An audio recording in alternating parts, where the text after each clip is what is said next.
Glórias ao Senhor Jesus, amém. Estou muito feliz de estar aqui nessa noite e estou muito feliz também que Deus me deu um filho maravilhoso.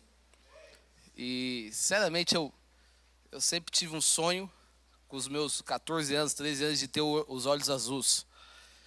E eu me lembro o dia que eu estava orando, literalmente estava orando por esse dia, Deus me deu os olhos azuis. E no outro dia eu acordei, o meu olho estava mais preto que eu. E Deus é tão bom que o meu filho vem com os olhos azuis. Amém por isso, amém? Aí eu fiz uma pesquisa, vai até 6 meses, 1 ano. Eu falei, Deus, é até a vida toda. É até a vida toda, Jesus. Estou muito feliz. Estou muito feliz pelo que Deus está fazendo aqui. E também estamos muito felizes pelo que Deus está fazendo nos Estados Unidos. Nós vivemos tanta provisão, tanto favor de Deus naquele lugar. É poderoso quando você anda debaixo de uma palavra, sim ou não? Quando você anda debaixo de uma palavra, você tem a provisão necessária para a jornada que você está vivendo. Está comigo? Quando você anda debaixo de uma palavra, você tem a provisão necessária da jornada daquilo que você está vivendo. Sabe, muitas vezes nós temos a palavra, mas também nós precisamos ter a fé para acessar a palavra. Por isso que a Bíblia diz que sem fé é impossível agradar a Deus. E eu estava falando com um dos meus discípulos lá, com o Evan Gilbert. Eu falei assim, cara, muitas vezes não é falta de palavra que as pessoas precisam. Quantos aqui tem uma palavra de Deus? Quantos aqui tem uma palavra de Deus para a tua vida? Muitas vezes é falta de você se posicionar para essa palavra. Então quando nós nos posicionamos para a palavra de Deus, algo começa a acontecer. E a autoridade que Deus te dá não é um título. Quando você tem a autoridade de Deus, até os céus reconhecem o seu clamor. Está comigo? Quando você tem a autoridade de Deus, os céus respeitam o teu clamor. O profeta fala, cara, não vai chover. E não choveu. Então, eu sinto nesse momento, esse tempo que nós estamos vivendo como God Provide, eu sinto que Deus vai começar a liberar autoridade sobre a tua vida. Gente, vocês estão comigo? Eu sinto que Deus vai começar a liberar. Quantos aqui pega essa autoridade aqui, levanta a mão. Eu sinto que Deus vai começar a liberar autoridade sobre a tua vida. Eu sinto que Deus vai começar a abrir as comportas dos céus. E nós precisamos andar debaixo de uma palavra. Eu estava conversando com o pastor Evan, eu falei assim, a gente tem uma palavra de Deus para essa cidade, Sarasota, e a gente precisa se movimentar, porque a palavra também de Deus vai sempre te levar a movimentar. Sempre vai te levar a movimentar. Você está movimentando, o Espírito Santo de Deus está movimentando, você também precisa se movimentar. Você precisa estar conectado com aquilo que Deus está te falando. Está comigo? Você precisa estar atualizado, porque o reino de Deus todo dia está atualizando, sim ou não? Sabe, eu ganhei um iPhone 15, amém? Glória a Deus por isso. Eu quero que você, Deus, agradece a Deus. Eu ganhei um iPhone 15 e eu fiquei tão feliz por esse iPhone 15.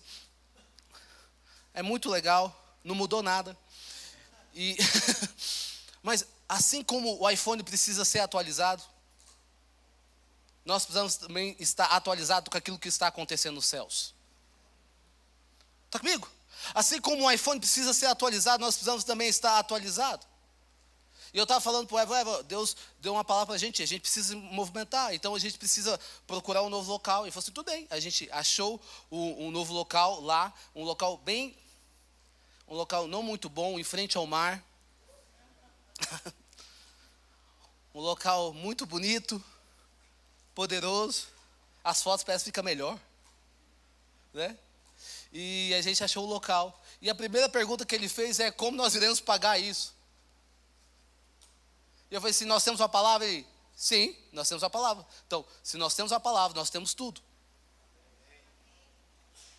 E eu lembro que o primeiro culto, uma parte do nosso time do Brasil esteve lá, né? Foi lá fazer essa missão difícil, essa missão bem difícil. Ele esteve lá, eles tiveram uma tour nos Estados Unidos, conheceu diversas igrejas. E eu lembro que nós estávamos lá, naquele local, orando, agradecendo a Deus. E o primeiro culto, nós tivemos alguns visitantes americanos. E, enfim, estava eu, o meu pai e a minha mãe servindo, falando aquele inglês bem rápido. Welcome. Seja bem-vindo. Meu pai, hi. Se você não entendeu, é hi de novo. God bless you. E é isso. E a gente estava lá tentando fazer o meio de campo. Sabe aquele meio de campo? Eu começava a entender algumas coisas, quando eu não entendi nada. Ei, quero te apresentar. E a gente estava lá fazendo meio de campo. E realmente Deus vem com poder sobre esse primeiro culto que nós fizemos no novo local, no teatro. E no final do culto, uma pessoa falou assim, inclusive ele foi falar para o Eva. Ele falou assim, olha, deixa eu falar para você. Cara, eu estava esperando por essa mensagem há anos. Eu estava procurando por essa igreja há anos. Onde vocês estavam? Está comigo? Porque quando você se posiciona naquilo que Deus tem sobre a tua vida, Deus traga as pessoas que estão na mesma visão e no mesmo propósito. Faz sentido? Deus, Ele traga as pessoas que estão na mesma visão, no mesmo propósito. Por isso que você não pode prender das pessoas irem. Deixa elas irem. Cara, eu estava esperando por isso por anos. E ele falou assim, por isso, eu senti no meu coração, eu falei com a minha esposa, que a partir de agora, o meu dízimo e a minha oferta vai ser para essa igreja. E algumas pessoas começaram a ser tocadas. E o Eva me ligou esses dias, Lucas, você não acredita o quê? Nós temos 3 meses de aluguel pago. Vamos aplaudir o Senhor Jesus.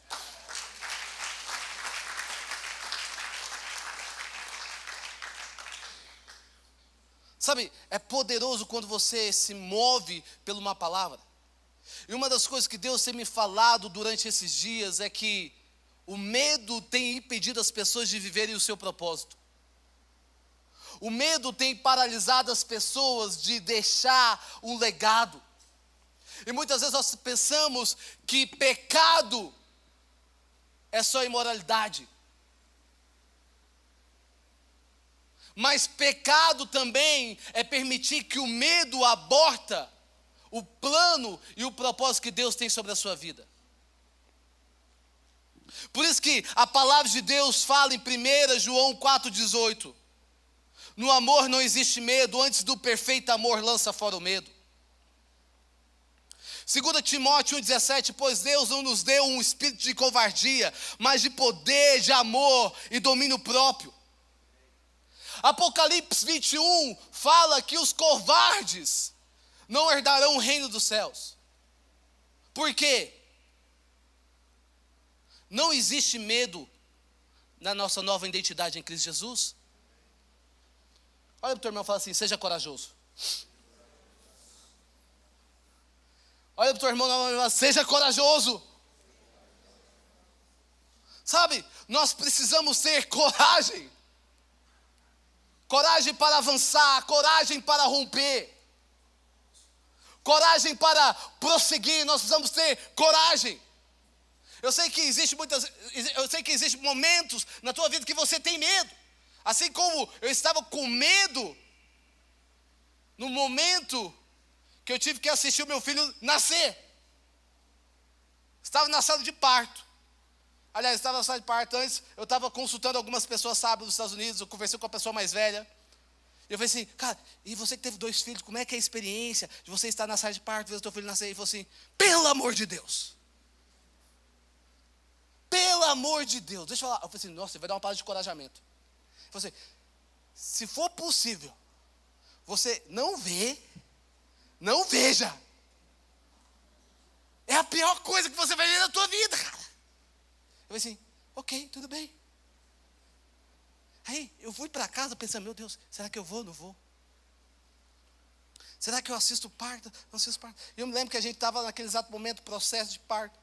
Flávio foi para o hospital um dia antes, e eu chego lá, naquele processo. A gente estava naquele hospital abençoado, literalmente abençoado. Aquela sala de parto enorme. E a gente estava lá. E a gente conversando, conversa vai, a Flávia feliz, com Jesus. Enganaram ela. Falou que injeção não dói. E ela feliz, olha, estou com injeção. Não estou movimentando as pernas. Eu falei, amém por isso. E eu falo assim, pergunto para o médico, doutor, onde vai ser o parto? Ele, aqui mesmo. Eu, No Brasil a gente costuma-se na outra sala, né? Aqui? É, aqui. De repente as enfermeiras começaram a chegar. Chegam as enfermeiras, começam a chegar todo mundo. Eu assustado. E uma menina que estava com a gente, a Sueli, a esposa do Eva, começou a falar: Lucas, fica tranquilo. Senta aí, você não vai ver nada. Fica aí sentado, atrás. Quando ele nascer, você pega ele. Eu falei assim: ok, tudo bem. De repente, sabe quando você fica por livre e espontânea vontade? Estou lá, esperando. De repente, começa o processo. Aquele ambiente, eu estava com medo. Falei assim, cara, eu não sei vocês, coisa que não é chegada a sangue. Amém? Só, glória a Deus, pessoas corajosas. Eu lá com medo, cara, vou ver sangue. Meu Deus, eu vou desmaiar, vai ficar feio. Alguém vai tirar foto. Não sei o que eu faço. Eu lá, sentado. Sabe, vendo quase nada mesmo. E de repente, a Flávia começa. E a mulher, literalmente, o médico falou assim: vocês têm algum ritual para fazer antes do parto? Eu falei assim: ué, está dando liberdade? A gente começou a orar lá. Shekarabaraba, shekarabai. A gente começou a orar na sala de parto. Ligamos até Cassiane. Até Cassiane a gente ligou. Mudando a atmosfera. Deus, é a hora do Ryan vir. E de repente começa. E a Flávia lá fazendo força. E o médico: você precisa colocar o bebê para fora. Porque é perigoso para ele. Aí eu, ouvindo isso, de repente deu ousadia, coragem. Falei assim: vamos lá, Flávia. Eu estava sentado, já comecei a levantar, já querendo enxergar. Vamos, Flávia. A gente veio de longe para trazer esse menino. Traga esse menino. Esse menino precisa vir. Eu não dou conta. Dá sim. Vem, Ryan. Você dá conta, você é forte. Eu não dou conta. Dá. De repente nasce a criança. Eu falei assim: é meu. Olha o tamanho do beiço. Esse menino é meu, cara. De repente o médico joga assim, né? Beija a mãe. Ei, você quer cortar o cordão umbilical? Eu, de repente, eu já estava com a tesoura. Cara, eu estava com tanta ousadia, com tanta autoridade ali. Seja livre, meu filho. Comecei a liberar a palavra. Seja livre.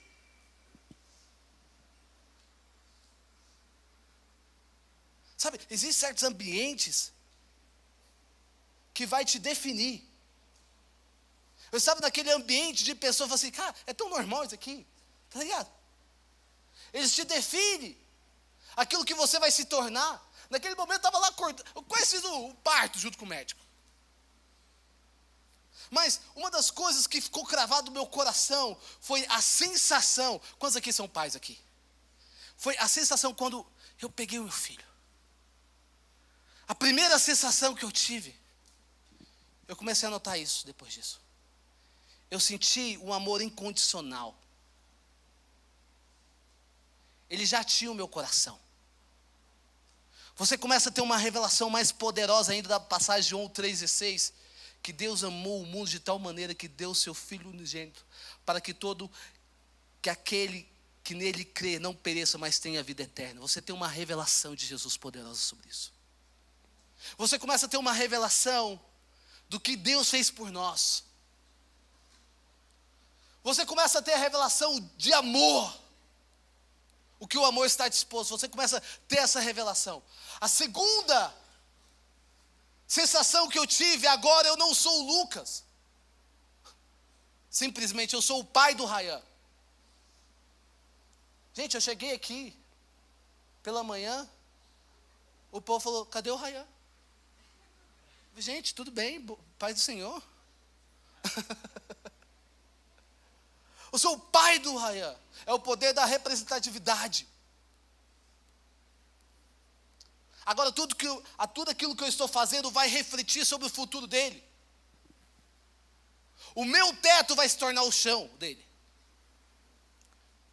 É o senso de legado. Eu preciso deixar um legado para o meu filho. A terceira sensação que eu tive foi: as minhas noites não serão mais as mesmas.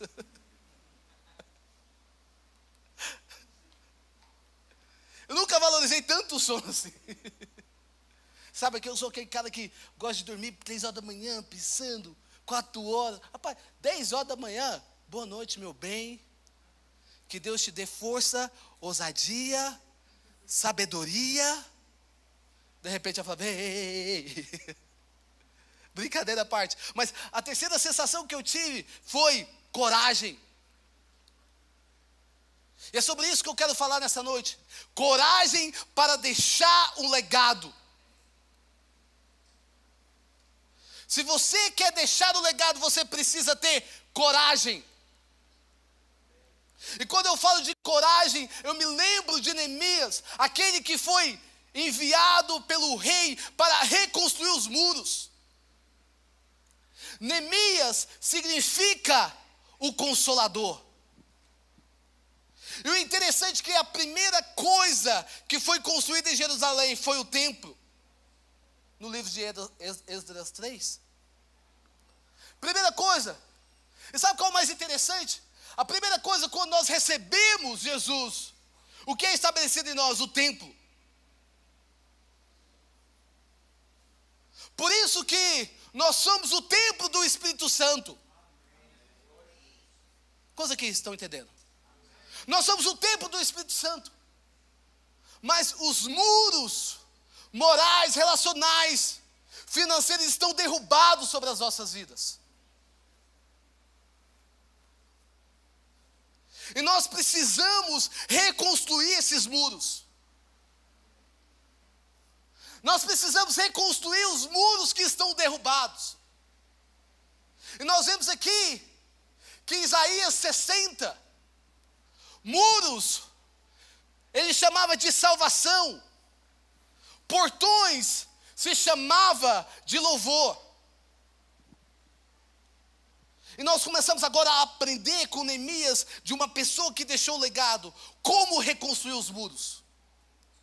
Neemias capítulo 1, você vai ver que Neemias começa a interceder, Neemias começa a orar. Porque a oração, ela recalibra aquilo que você é em Deus.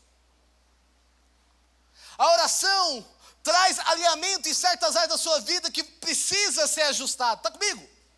Então, quando você começa a orar, você começa a ser sensível à voz do Espírito Santo. E Neemias agora começa a orar. E Deus agora começa a trazer uma direção sobre a vida dele. A direção é que Neemias começa a se arrepender dos seus pecados. Porque arrependimento tem a ver com mudança de mentalidade. Neemias fala assim: Deus, lembra do que tu disseste a Moisés? Por que Neemias está falando isso? Porque Deus, ele tem um compromisso com seus fundamentos.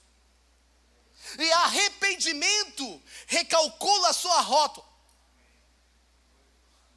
para que os seus planos sejam bem-sucedidos. Você quer que seus planos sejam bem-sucedidos? Quantos aqui querem que seus planos sejam bem-sucedidos? Você precisa se arrepender. E é isso que Neemias está fazendo. Ele começa a arrepender. Ele não simplesmente arrepende dos seus pecados, mas ele também começa a arrepender do pecado do seu povo. Ele começa a dizer: cara, eu preciso me arrepender, eu preciso realmente ter uma mudança de mentalidade. Muitas vezes, Lucas, eu não consigo, sabe, muitas vezes eu sei que é errado, mas eu não consigo me arrepender. Você precisa pedir a Deus: Deus, gere arrependimento no meu coração. Quantos aqui já fizeram uma coisa errada e você não conseguiu se arrepender? Amém, glória a Deus, temos aqui um homem corajoso, amém por isso. Sabe, aquele momento você, eu fiz uma coisa errada, você não consegue se arrepender. O que você tem que fazer? Você tem que começar agora a clamar por Jesus. Jesus, traga arrependimento no meu coração. Eu lembro de momentos da minha vida que eu comecei a clamar: Deus, eu quero arrependimento. Sabe, aquele arrependimento genuíno. Sabe, Deus começou a trazer um arrependimento. Porque arrependimento começa a trazer também nojo àquilo que Deus tem. Muitas vezes Deus tem nojo daquilo e você começa também a ter nojo.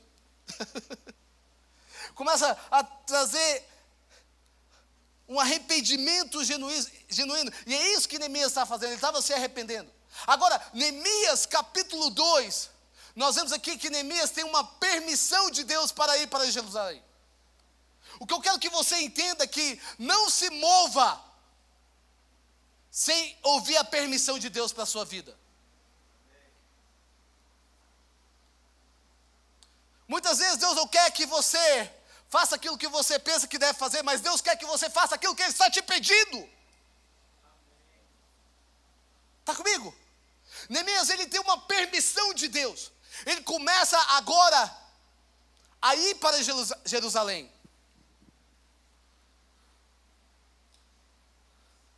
E o mais interessante disso é que Neemias, agora ele vai ao redor do muro, de muro em muro, de portão em portão, examinando e anotando os lugares destruídos. E os escribas acompanhando ele, anotando. Os escribas acompanhando. E Neemias, ele leva aquela notícia para os seus líderes, os problemas que eles estavam enfrentando. Sabe o que eu aprendo com isso? Eu quero abrir um parênteses aqui sobre isso. Para você deixar um legado, primeira coisa, você precisa resolver os seus problemas. Você precisa aprender a lidar com os seus problemas. Tem muita gente fugindo de problema. Está comigo? Tem muita gente que não quer, fala, eu não quero resolver isso. Não, eu não quero lidar com isso. Mas falar assim, o problema revela o teu nível de maturidade. Você só tem autoridade aquilo que você resolve. Você só tem autoridade aquilo que você traz solução.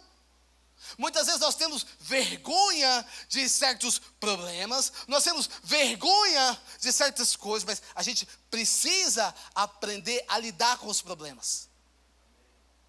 Hoje eu quero te encorajar nesse momento a você resolver os seus problemas, a você lidar com os problemas. Talvez você está tendo um problema de pornografia.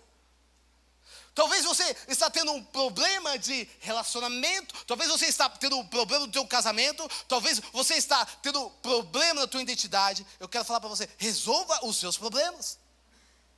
Mas o que você precisa entender é que você não vai conseguir fazer isso sozinho. Está comigo? Você precisa estar com pessoas que têm autoridade sobre aquilo. Você precisa buscar conselho de pessoas que já venceram essa situação na vida delas. E nós vemos aqui agora que Neemias, ele resolve os seus problemas. E é interessante porque eu me lembro de Naamã. Quando eu falo de problema, eu me lembro de Naamã. Sabe, o comandante do exército do rei de Ará. Sabe, o comandante. É interessante porque Naamã era um cara respeitado. Imagina comigo, naquela época. Ele era um cara respeitado pelos seus senhores.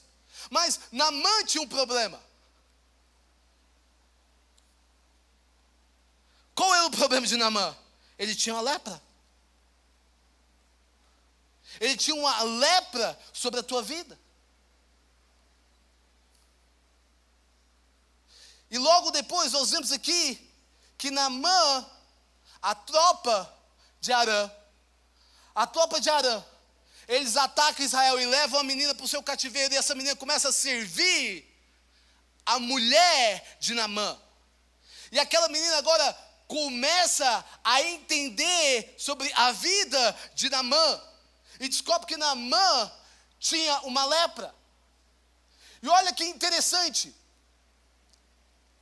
Aquela mulher falou assim, olha, deixa eu falar para você, existe um profeta em Samaria, que ele pode curar aquela lepra. E agora, Naamã chega ao seu rei de Arã, chega e fala, olha, deixa eu falar, existe alguém lá que pode curar? E o rei de Arã fala o seguinte, olha, o negócio é o seguinte, eu vou enviar uma carta, e vou enviar vários presentes para o rei de Israel. e você vai junto. Olha que interessante. A palavra de Deus fala que quando o rei de Israel viu aquela carta, ele rasgou as suas vestes. Ele teve medo, falou, cara, esse rei, ele quer arrumar confusão com a gente. Mas o mais poderoso aqui, que eu vejo, nesse versículo,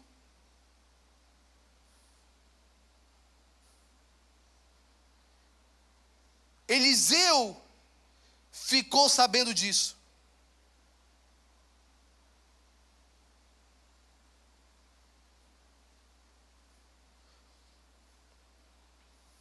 E falou: por que rasgaste as tuas vestes, rei de Israel? Envia o homem a mim, e ele saberá que há um profeta em Israel. Deixa eu falar algo para você. Quando você resolve o seu problema, o nome de Deus é glorificado. Quando você resolve o problema das pessoas, o nome de Deus é glorificado. Deus está nos chamando para ser solução. Está comigo? Deus está nos chamando para ser uma resposta para as pessoas que não têm mais esperança. Deus está nos chamando para ser a luz para as pessoas que não conseguem mais ver a luz no final do túnel. Deus está chamando. Interessante que o profeta Eliseu fala, olha, Naamã, faz o seguinte, mergulha 7 vezes no rio Jordão. Naamã fica furioso. Não, eu pensei que você ia pedir algo difícil. Muitas vezes Deus não quer que você faça algo difícil, meu irmão. Muitas vezes Deus quer que você só seja obediente. Muitas vezes Deus não quer que você faça algo extraordinário que você pensa que tem que fazer. Não, muitas vezes Deus quer que você só seja obediente. Obedecer é melhor do que o sacrificar, sabe? A gente tem que ter esse coração de obediência. Aí Naamã fica grilado. Porque uma coisa interessante que eu vejo também aqui na vida de Naamã, Naamã estava preocupado com a sua reputação. Quantas vezes nós temos vergonha o que as pessoas vão pensar da gente? Quantas coisas nós deixamos de fazer porque nós estamos preocupados com a nossa reputação com as pessoas? Quantas vezes nós deixamos de resolver um problema? Quantas vezes nós deixamos de se mover por aquilo que Deus está falando? Quantas vezes nós deixamos de se mover por aquilo que Deus está dizendo porque nós temos uma preocupação do que as pessoas irão pensar sobre nós? Sabe, eu prefiro que as pessoas me odeiem por aquilo que eu sou do que me ama por aquilo que eu não sou. Sabe, Deus está levantando pessoas nesse momento que buscam a sua aprovação e não a aprovação do homem. Gente, vocês estão comigo nesse momento? Deus está buscando pessoas que busquem a aprovação dEle. Nós vemos aqui que Naamã, ele obedece e ele mergulha 7 vezes. E a palavra de Deus fala que ele foi curado.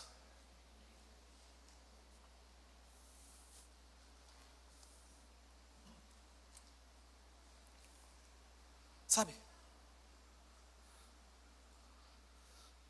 Antes de Deus fazer através de você, Deus quer fazer em você. Deixa eu falar novamente. Antes de Deus fazer através de você, Deus quer fazer em você.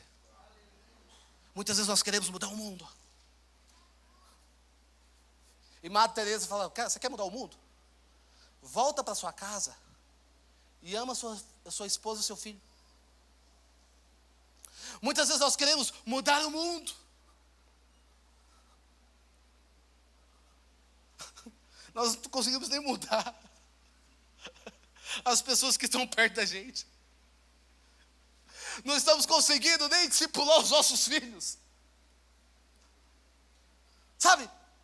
Deus quer fazer em você primeiro. Deus quer tirar esse espírito de vitimista. Sabe o espírito de vitimista? Você sempre espera por alguém, pela igreja, pelas pessoas. Deus quer começar a fazer em você. Você é o testemunho de Deus para as pessoas. As pessoas começam a ver a mudança em você. Faz sentido? E o terceiro ponto e último, eu quero terminar com isso. Neemias, capítulo 4. Ele começa agora a se posicionar para a reconstrução dos muros. Sabe, para deixar um legado, vai te custar tudo.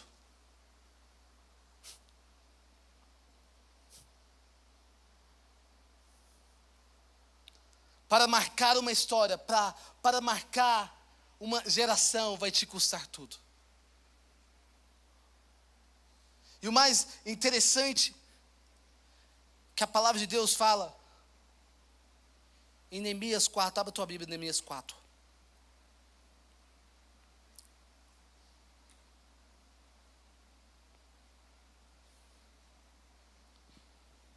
Neemias 4:1 fala, quando Sambalate soube que estávamos reconstruindo o muro, ficou furioso.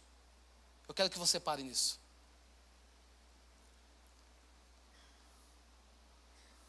Sabe, quando você se posiciona, o inimigo ele se levanta contra você. Toda vez que nós nos posicionamos, o inimigo se levanta. Muitas vezes as pessoas falam assim, Lucas, parece que a minha vida, antes de ser cristão, era mais tranquila. Claro. Você estava cooperando com o inimigo. O que é você cooperar com o inimigo? É quando você não vive o teu propósito. Mas quando você está vivendo o propósito que Deus tem sobre a tua vida, você começa a incomodar o inimigo. Está comigo? Você começa a incomodar o inimigo começa agora a se levantar. Porque ele sabe do teu futuro. Ele sabe que o seu viver no propósito que Deus tem sobre a tua vida vai alcançar uma geração. Vai alcançar pessoas. Vai alcançar vidas. Deixa eu falar algo para vocês. Jesus não morreu cheio, Jesus morreu vazio.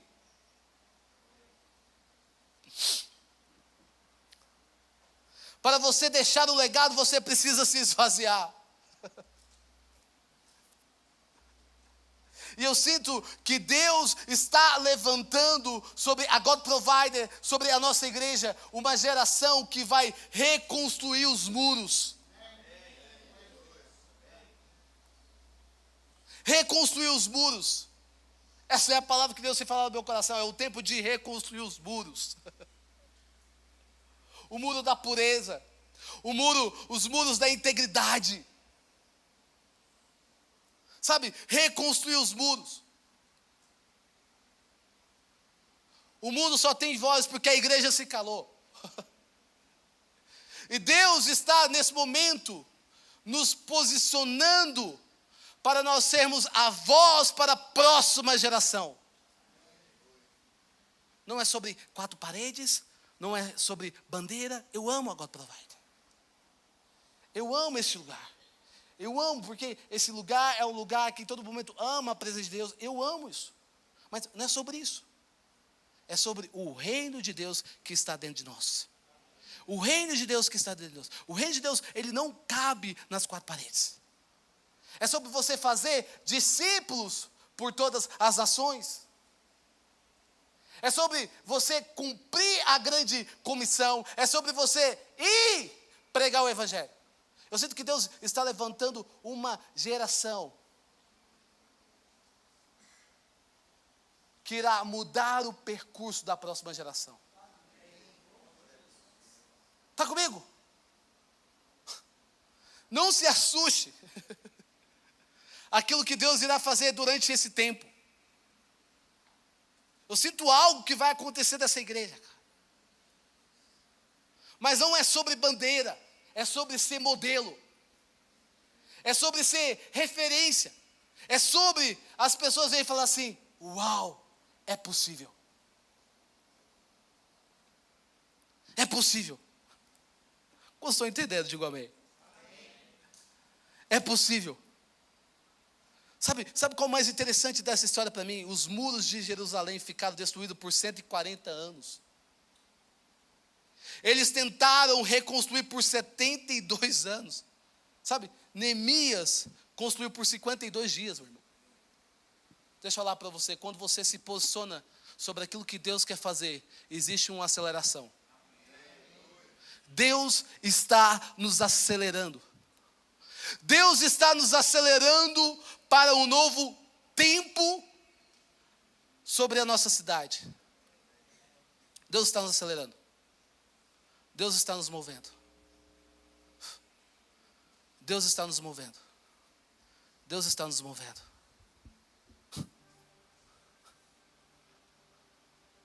Deus está nos movendo para essa estação. Deus está nos movendo. Deus está trazendo a geração de Jeremias. Deus está trazendo uma geração de Malaquias 4. Onde os pais voltarão os corações para os filhos voltarão para os pais. Deus está se movendo. Uma geração que não vai se prostrar. Sadraque, Mesaque, Abidnego, eles não vão se prostrar. Você consegue entender 1 milhão de pessoas? Nabucodonosor falou: olha, construa uma estátua de ouro. E quando cantar, eu quero que vocês se prostrem. De repente lá 1 milhão de pessoas. Imagina comigo, imagina, aquela galera toda de repente se prostra. E está lá. Nabucodonosor, eu acho que eles não entenderam. Eu acho que eles não entenderam. Eu falei: não, a gente entendeu, a gente não vai se prostrar. Ah, vocês não vão se prostrar? Não, nós não vamos se prostrar. Então beleza. Ele ficou tão furioso que você aumenta a fornalha 10 vezes mais. As pessoas que foram jogar aquele jovem na fornalha, eles foram consumidos. Mas eles não se prostraram. Eles não trocaram o eterno pelo momentâneo.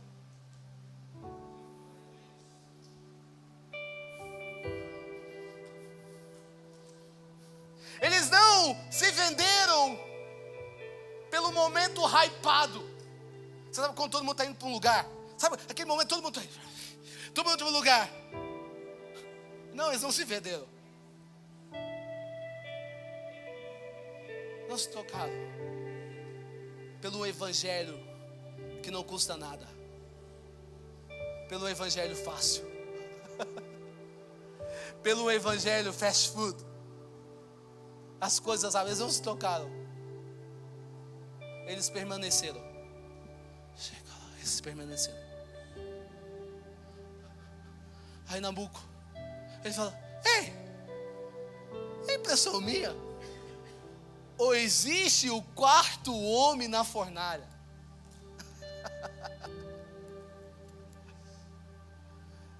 É impressão minha ou existe o quarto? É impressão minha.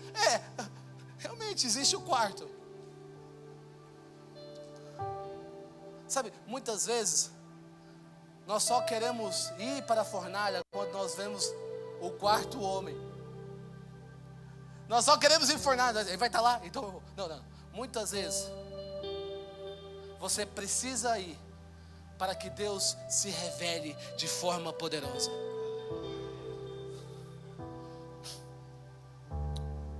Deus, ele se revela na fornalha.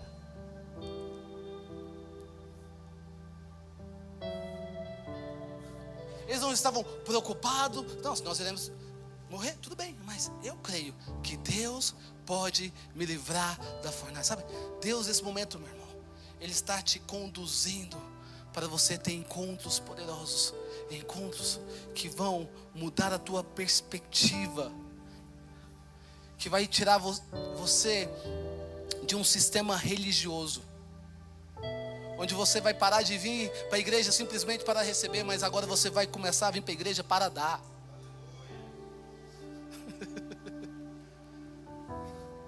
onde você vai começar a ter encontros, onde Deus vai te dar visões, onde Deus vai te dar sonhos, onde Deus vai te dar a palavra para você se mover. Deus está levantando isso, levantando de uma forma tão poderosa. E tudo que nós precisamos é: Deus, eis-me aqui,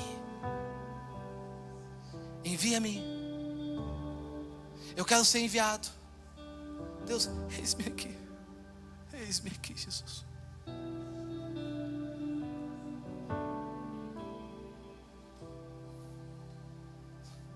Sabe, seu coração queima por Jesus. Por Jesus, cara.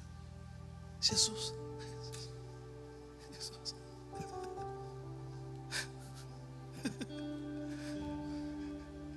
Sabe, na fase mais difícil da minha vida, eu tinha acabado de falar, na fase mais difícil da minha vida, eu estava orando, eu esperava a minha esposa dormir para eu chorar.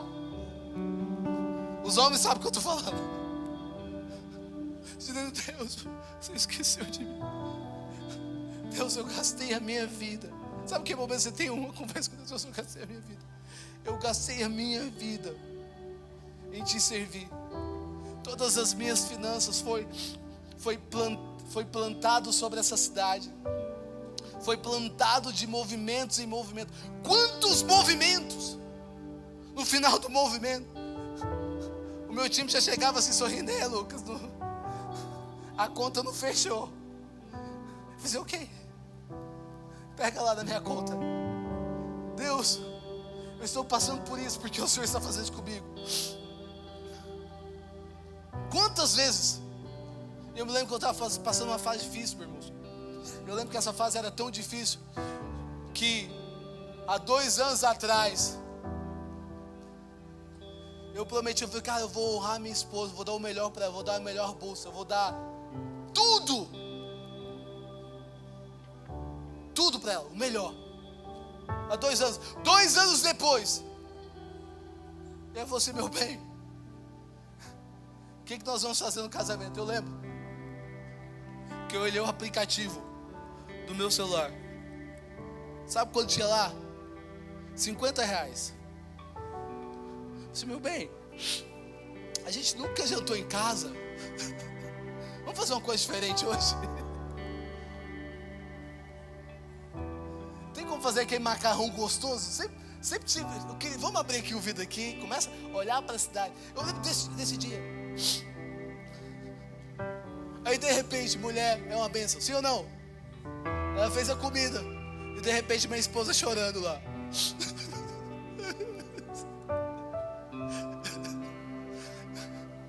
O que foi? Pelo amor de Deus, eu não me importo se você tem dinheiro ou não, mas olha o jeito que você está. Eu estava de shortinho, de sandália. É o aniversário do nosso casamento. A gente poderia comer um sanduíche, pelo amor de Deus. Eu falei assim, me levantei. Então beleza, então. A gente foi parar lá no Paris 6. Eu tenho essa foto no Instagram, eu guardo essa foto. Essa foto é pra mim. Tinha uma sobremesa lá de R$30. Eu falei assim, meu bem, nada mais, nada menos. É só essa sobremesa. Ok? Uma aguinha, deixa eu ver aqui. Uma aguinha. Eu tenho essa foto, eu amo essa foto. Sabe por que muitas vezes nós precisamos olhar para as nossas guerras que nós já vencemos? Eu tô lá, a gente comeu, vamos tirar uma foto, eu tava todo bonitão, larguei, aí o povo curtindo, lindos, maravilhosos, gente.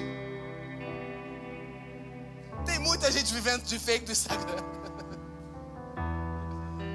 E aquele dia foi interessante porque pela primeira vez eu conheci o Vaca Brava de verdade. Eu falei, meu bem, a gente nunca deu uma volta ao Vaca Brava, vamos dar uma volta ao Vaca Brava. E eu lembro que depois daquela noite eu estava lá no meu quarto, eu estava chorando, Deus, por quê? Por quê, Deus? E no outro dia o telefone meu toca.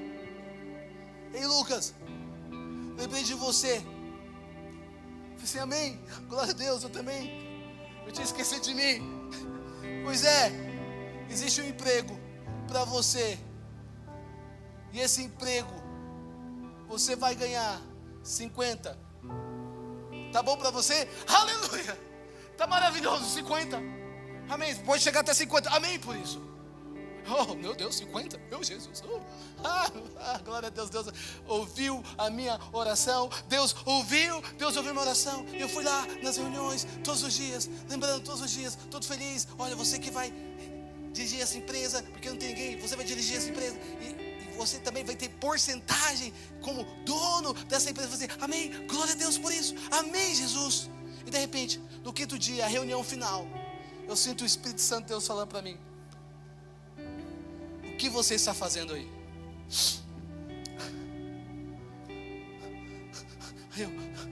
É o capeta. O capeta está furioso. Eu sinto aquela paz. Sabe aquela paz que o Espírito Santo de Deus gera? O que você está fazendo aí?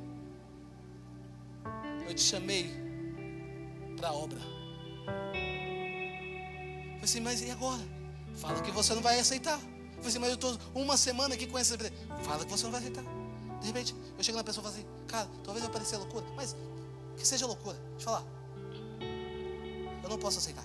Como assim? A gente passou uma semana aqui. Eu não posso aceitar, porque o Espírito Santo de Deus está me movendo para algo a mais. Sabe? Viver os planos de Deus sobre a sua vida vai custar tudo. Vai te custar. Porque é na tribulação que gera perseverança. É na perseverança que vai gerar um caráter aprovado. É um caráter aprovado que vai gerar uma esperança que nunca vai te decepcionar. Jesus é a esperança. Não sei você, mas eu estou disposto a gastar a minha vida amando Jesus, amando a Cristo, amando o seu propósito. Eu sinto nessa noite que Deus está levantando uma geração que ama Jesus acima de todas as coisas. Uma geração que está disposto a derramar, a perder o seu orgulho, a perder a sua vaidade. Importa que Ele cresça e eu diminua. Importa que Ele cresça e eu desapareça. Deus está levantando essa geração que irá expandir o reino de Deus sobre essa cidade, que irá expandir o reino, que irá expandir o reino de Deus na educação, que irá expandir o reino de Deus sobre a política, que irá expandir o reino de Deus sobre a economia. Deus está levantando essa geração que ama Jesus. Deus está te levantando nessa noite. Será que você nessa noite pode dizer: Deus, eis-me aqui. Eis-me aqui, Jesus, eis-me aqui. Eis-me aqui, Jesus. Eu não quero simplesmente ser uma pessoa que frequenta culto após culto. Eu preciso ter um senso de urgência. O senso dizer: eu não posso ficar mais parado. Deus, se eu estou em feridas, Deus cura as minhas feridas. Você não sabe, eu vi muito escândalo na igreja. Deixa eu falar para você.